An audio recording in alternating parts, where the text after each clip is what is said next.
When I got to the driver parade, then it sort of, okay, started sinking in a little bit. I did what I usually do. I bring my daughter up to the middle of the straightaways, and with her back facing the exit of turn 4, and I always do a picture of her. And I have a picture of her since her first visit to Daytona.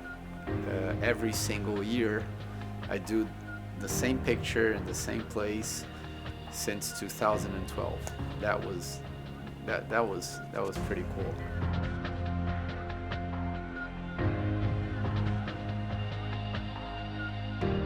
Then we start walking behind the cars, and we go to the driver intros, and I get to walk on the stage for the last time together with her. We wave. It's sinking in, but still okay. And then we get close to the car, and we stay around the car, and then about 30-40 minutes, like, people didn't stop taking pictures, and they wanted to take the last picture with me in the car, and for my last race, and it was, I said, wow, this is like, it's big, like, thank you. And I just felt very, very happy inside, and it was a huge honor for me. They started clearing up the grid, and I saw my sister, and my sister started to cry. And she looked at me and she said, "Don't stop racing." I never thought that she was gonna come up with those words, like, especially because if you ask her, what was your childhood like? My sister is gonna answer you, I was in a go-kart track probably every weekend of my life. Like, that was her childhood. So she gave up a lot of her life for me. And I am aware of that, because instead of going out and playing with other kids her age, my parents just dragged her along. I'm definitely extremely thankful to her for doing that. It not only meant a lot to me, but she is part of my success. Then after that, I went to speak to Philippe and João. I just hugged him. Pretty big, like, thank you very much. I didn't have enough words to continue thanking him, and I looked at him and I said, I'm gonna generate extra strengths, like this specific race, strengths that I don't have, for us to win this thing one more time. I go up to Philippe, and same thing. Then after that, we had the national anthem, and I was together with the whole crew, and we high-fived everyone. I think I'm close to them, and because we worked so well together, and I'm very, very thankful to them, it seemed that it wasn't my last race. And we were just like, let's get the job done, and as soon as the checkered is down, we'll flip the page and go on to the next one. So I didn't have that feeling with them, oh, this is my last race. This is the last time I'm gonna hop in the car. It was different for some reason.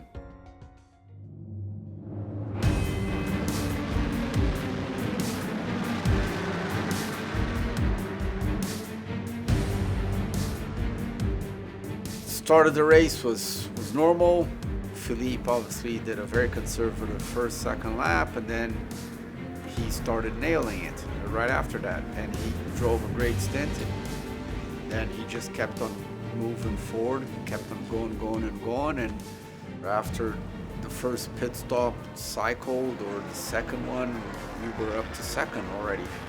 For his last stint, we started having a mechanical issue. The brake lights on the tail, they were not lighting up. You can't go around in circles like that. So IMSA sort of gave us a little bit of warning, and we started our homework behind the scenes, trying to understand what was happening with the tail. And it's very hard for us to assess a problem when the car is going around circles at speed.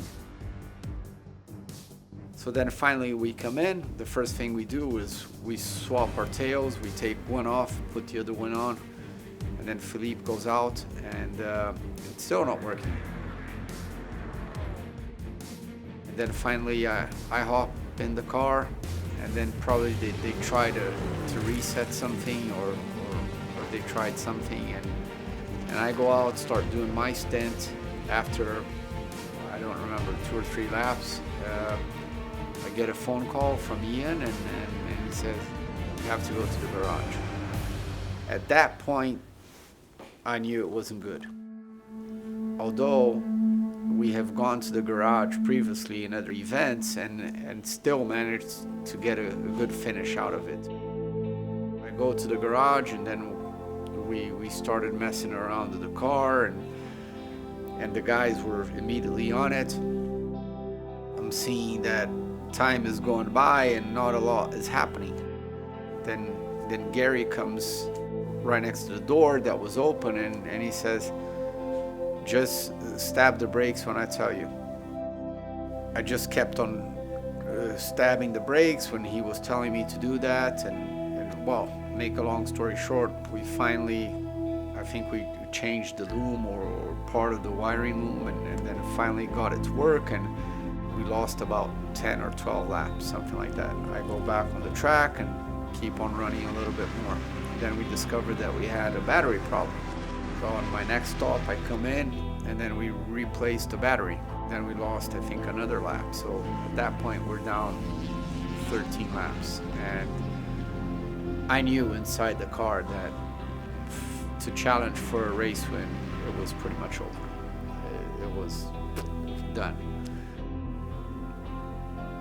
Game over. I wanted a fairy tale ending, but I didn't get one. But as I mentioned a couple of times, I think it's unfair for me to throw 38 years of my life in 24 hours. That's racing. It didn't go our way, and that's it. We got what we got out of it, and we definitely tried our very best. In the back of my mind, I arrived at Daytona on Wednesday with 3 goals. The first one was to take the car to the checkered. The second one was to finish on the podium, and the third one was to win Daytona for a 4th time. And it didn't happen.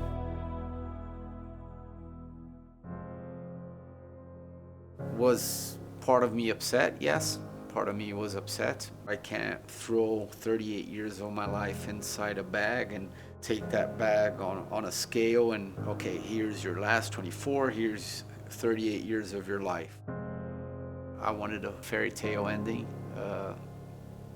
Unfortunately, I didn't get a fairy tale ending, but maybe I will get this fairy tale ending in the future some other way.